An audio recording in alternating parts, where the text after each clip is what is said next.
आप सब लोग तो महा ठग हो यार। आप लोग सबको ठग को इकट्ठा कर लिया। सारे भ्रष्टाचारी का आपका गठबंधन है। देखिए ऐसा उनका आरतीस गंगा में नहाता है जाके रोज। देखिए 38 गंगा वाले को हमने 30 साल देश के रक्षा में बिताया, लेकिन अपनी पत्नी का रक्षा नहीं कर सका। सवाल यह है कि जिस सेना और सैनिक पे मोदी जी राजनीति करने से चूकते नहीं है, आज उसमें एक सैनिक की भी पत्नी है। आज सैनिकों के मनोबल पे क्या असर जा रहा होगा? गद्दार देशों से तो बचा सकते हैं, लेकिन अपने ही गद्दारों से कौन बचाएगा? वो गद्दार जो एक सोची समझी साजिश का हिस्सा है, वो गद्दार। राजस्थान देखो, छत्तीसगढ़ देखो, कांग्रेस शासित राज्य देखो, तो इस देश में बात इस मौजूदा वक्त की नहीं है। अगले 100 साल तक जिसकी सरकार आएगी वो कहेगा बीजेपी में देखो प्रधानमंत्री ने 3 महीने नहीं मुंह खोला था या बोला ही नहीं था, उसने एक प्रेस कॉन्फ्रेंस नहीं किया था। अगर पिछली कांग्रेस की सरकार से लोगों का गुस्सा नहीं होता, बैठ के वो टेररिस्ट या विपक्ष को गाली दे दिया, कुछ भी कह दे, महाठगबंधन कह दे, सरेआम मीडिया में बैठ के वो बात बोले, जब उनसे सवाल जवाब हो तब तो पता चले कितना सही है कितना गलत है। तो सवाल जवाब तो वो करते नहीं, झांक के एक बार बोल देंगे हाँ तू चोर है, भाग गए। हमारी जो आज सत्ताधारी सरकार है उसमें किसी में दम है 2 किलोमीटर भी पैदल चलने की? क्यों चलेंगे? क्यों चलेंगे? क्यों चलेंगे? अदानी का जहाज उनको मिल रहा है, उसमें बैठ के लेट के जा रहे हैं, तो क्यों चलेंगे भैया? ज्यादातर लोग वही है जिन पे ईडी सीबीआई का शिकंजा कसा हुआ था। लेटेस्ट अजीत पवार जिसके ऊपर में 70,000 करोड़ रुपए का फर्जीवाड़ा का आरोप लगा रहे थे, वो अगले दिन बीजेपी के पास हिम्मत जरूर है कि कम से कम हवा के विपरीत और तूफान के खिलाफ सामने खड़े हैं कि आ जाओ, जेल में डालना है तो डाल दो, और अगर जेल में डाल दिया तो याद रखिएगा कि नुकसान बहुत झेलना पड़ेगा मौजूदा मोदी सरकार को। दोस्तों नमस्कार। मणिपुर की जो घटना हुई वो पूरे भारत नहीं, इस दुनिया में कोई ऐसा देश नहीं है जहां तक ये खबर नहीं गई और भारत की बदनामी ना हुई।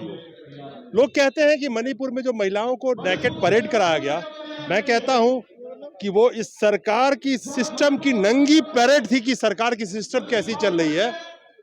इस सरकार का पूरा पोल खोल के रख दिया। मणिपुर में लगातार 3 महीने से जो चल रहा है उसके खिलाफ न प्रधानमंत्री जी सदन में आते हैं, न मुंह खोलते हैं, और मीडिया बाइट्स तो भूल जाइए। इस देश से जिस मनमोहन सिंह को मौनी बाबा बुलाते थे, आज के मौजूदा वक्त में वही लोग गूंगे होके बैठ गए। कम से कम मौनी बाबा तो कभी कभी बोलते थे, गूंगे तो नहीं थे, लेकिन जो मौनी बुलाते थे वो गूंगे होके भाग रहे हैं आजकल सदन से। मणिपुर में घटना में कम से कम 150 से ज्यादा लोगों की जानें चली गई है। 50,000 से ज्यादा लोग विस्थापित हो चुके हैं। 3 महीने से लगातार वहां पे तांडव चल रहा है, लेकिन कोई सुनवाई कहीं नहीं है। हमारे साथ आज कांग्रेस आदिवासी से जुड़े हुए संगठन का यहाँ पे प्रदर्शन है मणिपुर के खिलाफ में ही। मेरा सवाल आज अलग है। मेरा सवाल ये है कि इस देश में जो देश को चलाने वाले हैं, 2014 से पहले बहुत बोलते थे, 2014 के बाद से बोलती बंद हो गई, लेकिन ये जो घटना मणिपुर की हुई है जिसमें उनको संसद में बुलाया जा रहा है, आने को तैयार नहीं है। क्यों नहीं आ रहे? देखिए, मैं आपको पहले तो मैं अपना परिचय दे देता हूँ। मैं दिल्ली कांग्रेस एससी डिपार्टमेंट का चेयरमैन। ये आदिवासी, एसटी और एससी मिलके ये प्रोग्राम कर रही है। प्रोग्राम नहीं है, ये एक जनता को जगाने का एक मुहिम है। और आपकी बात से मुखातिब होना चाहूँगा कि जिस प्रधानमंत्री की आप बात कर रहे हैं, वो प्रधानमंत्री नहीं है, वो एक बिजनेसमैन है। मुझे इस बात को कहने में कोई संकोच महसूस नहीं होता, क्योंकि एक तरफ मणिपुर चल रहा है, एक तरफ अत्याचार हो रहा है, एक तरफ बलात्कार पे बलात्कार हो रहे हैं, एक तरफ लोगों को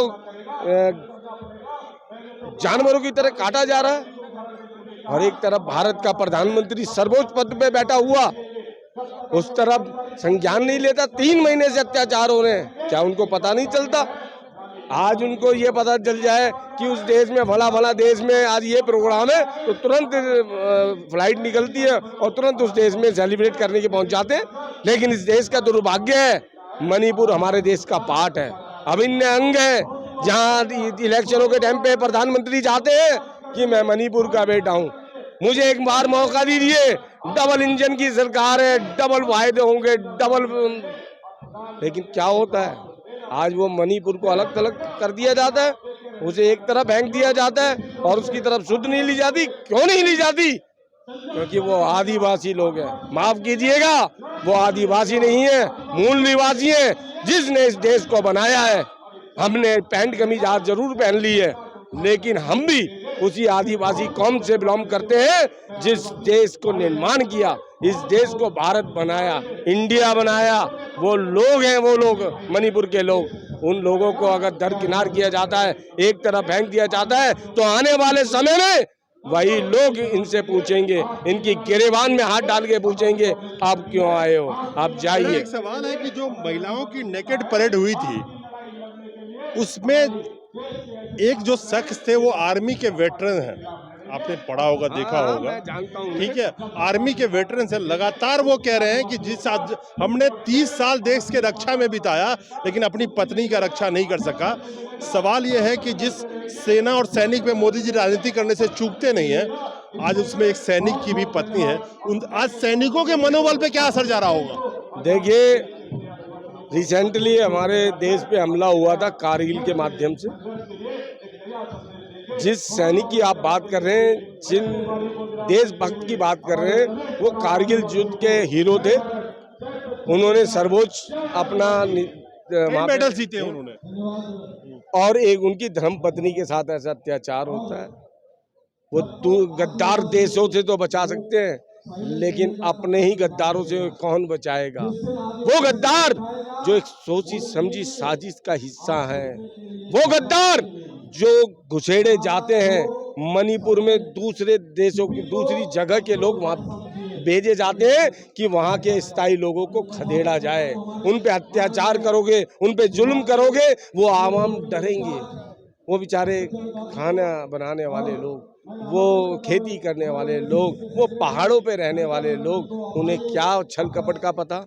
लेकिन जो सरकार में बैठे हुए नुमाइंदे हैं, वो लोग उनके इस घटना के पूरे जिम्मेदार हैं और वही लोग दागी भी हैं।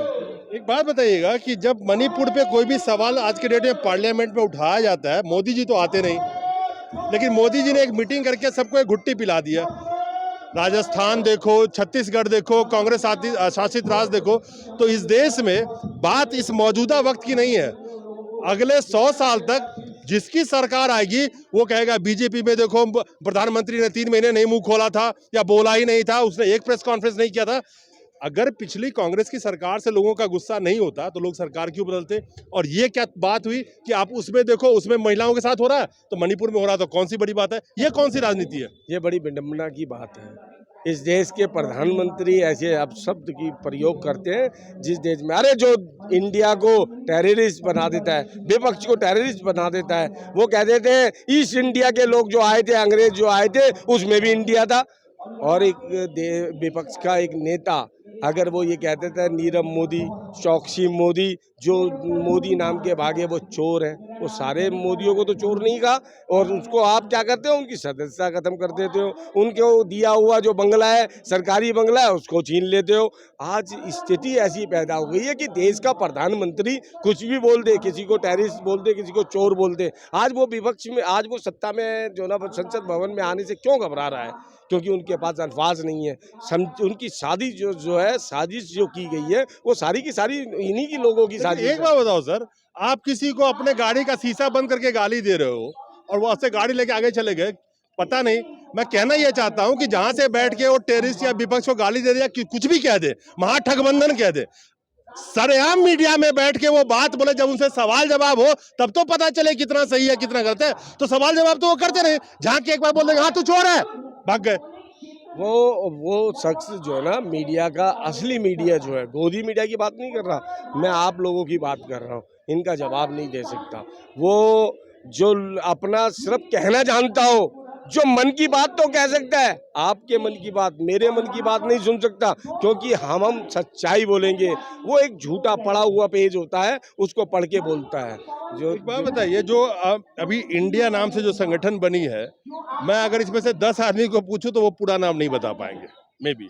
हमें पूछना नहीं चाहता अभी इस पे, लेकिन मैं उनसे पूछना चाहता हूं जो पूरा नाम तो नहीं ले सकते, इंडिया को गाली भी नहीं दे सकते। तो राहुल का छक्का बोल्ड। देखिए राहुल जी एक ऐसे नेता हैं जो लोग कहते हैं ना सोने की चम्मच मुंह में लेके पैदा हुए। वो देश का ऐसा वीर, वो देश का ऐसा बच्चा है जो बिना निस्वार्थ गरीबों की आवाज उठाने के लिए, वो मोहब्बत की दुकान खोलने के लिए 4000 किलोमीटर पैदल चल जाता है। वो शख्स पैदल चल सकता है। क्या तुम्हारी जो आज सत्ताधारी सरकार है उसमें किसी में दम है 2 किलोमीटर भी पैदल चलने की? क्यों चलेंगे? तबादी क्यों रूम में? चलेंगे? वो क्यों क्यों चलेंगे? चलेंगे? अदानी का जहाज उनको मिल रहा है उसमें बैठ के लेट के जा रहे हैं तो क्यों चलेंगे भैया? अब तो जब भारत सरकार वाली पकी मिल रही पकाई है। मिलेगी तो उसे क्या पता लोगों के मुस्लिम लोगों की परेशानियों का, उन्हें क्या पता गरीबों की परेशानियों का, उन्हें क्या मतलब आदिवासी की भूख का, उन्हें क्या मतलब महंगाई का, उन्हें क्या मतलब किसानों की के ऊपर हुए अत्याचारों का। किसान भूखा मरता रहे, किसान फांसी लगाता रहे, उन्हें मतलब नहीं है। उन्हें मतलब है तो सिर्फ 4 आदमियों का। क्यों? क्योंकि वो फंडिंग करते हैं, वो देते हैं, जहाज उनका, पैसा उनका, मौज मस्ती उनकी, और जो 4-4 टाइम एक दिन में 4-4 टाइम ड्रेस बदलता हो वो देश का प्रधानमंत्री है। बड़ी सोचने वाली बात है। मैं अब लोग कहेंगे Indian national developmental inclusive alliance, यानी कि इंडिया जो इनकी संगठन बनी है। आप सब लोग तो महा ठग हो यार, आप लोग सबको ठग को इकट्ठा कर लिया, सारे भ्रष्टाचारी का आपका गठबंधन है। देखिए ऐसा उनका 38 गंगा में नहाता है जाके रोज। देखिए 38 गंगा वाले को 26 जो देश की छवि बनाने वाले संगठन है, वो देश के ऐसे लोग हैं जिनके पूर्वज इस देश को बनाने में सहायक रहे हैं। निर्माण किया है उन्होंने इस देश को नंबर 1 बनाने के लिए। जो विश्व की ताकत जो बनाने की सपने देखते थे उनके पूर्वज हैं। कोई भी एक ऐसा संगठन नहीं है जो नया जुड़ा हो। वो संगठन देश की मजबूती को नींव रखने वाला संगठन है, और आने वाले 24 में ये संगठन इनको बैक फुट पे लेके आने वाला है। मैं आपके चैनल के माध्यम से बता देना चाहता हूँ। मैं इसको इस तरीके से देखता हूँ, इन्होंने जो कहा वो तो कहा। मैं इस तरह से देखता हूँ कि जो 26 संगठन यानी कि कांग्रेस छोड़ के 25 जो जुड़ी है, वो लोग हैं जो ईडी सीबीआई से नहीं डरते और डट के इस डेमोक्रेसी को बचाने के लिए इस साइड खड़े हो गए। 38 में से मैं ठोक के कह सकता हूं कि बहुत सारे दल ऐसे हैं जिनका तो नामो निशान का पता नहीं, गिनती आप गिनवा लीजिए किसी की, 2 दर्जन से ज्यादा का पता नहीं कि कौन सा दल है। लेकिन ज्यादातर लोग वही हैं जिन पे ईडी सीबीआई का शिकंजा कसा हुआ था। लेटेस्ट अजीत पवार जिसके ऊपर में 70,000 करोड़ रुपए का फर्जीवाड़ा का आरोप लगा रहे थे, वो अगले दिन बीजेपी में चले जाते हैं। तो 26 संगठन क्या इतनी आसानी से बीजेपी वाले इस चुनाव प्रचार में उसको ये साबित कर पाएंगे कि ये सब दागी हैं, ये सब भ्रष्टाचारी हैं? अरे जो भ्रष्टाचारी हैं और जिनको सर्फ से धुलाई की जरूरत है वो तो 38 वाले में है।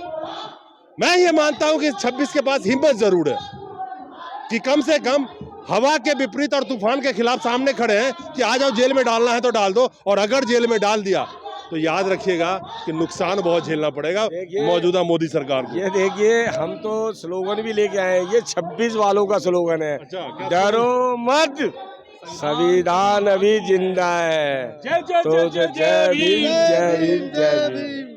डरो मत, संविधान अभी जिंदा है। उसी संविधान को बचाने की मुहिम इस भारत की एक एक जनता कर रही है, लेकिन कर वो जनता रही है जो देशभक्त है। और इसी संविधान की रक्षा के लिए हमारे माननीय सुप्रीम कोर्ट बैठी हुई है, और जिस न्यायपालिका के ऊपर आज के वक्त में जनता का अटूट विश्वास है, और खास करके जो मौजूदा हमारे सीजीआई बैठे हैं, चीफ जस्टिस ऑफ इंडिया बैठे हैं, जनता को कहीं ना कहीं फख्र से सर ऊंचा हो जाता है कि हमारे देश में न्यायपालिका है अभी। नमस्कार।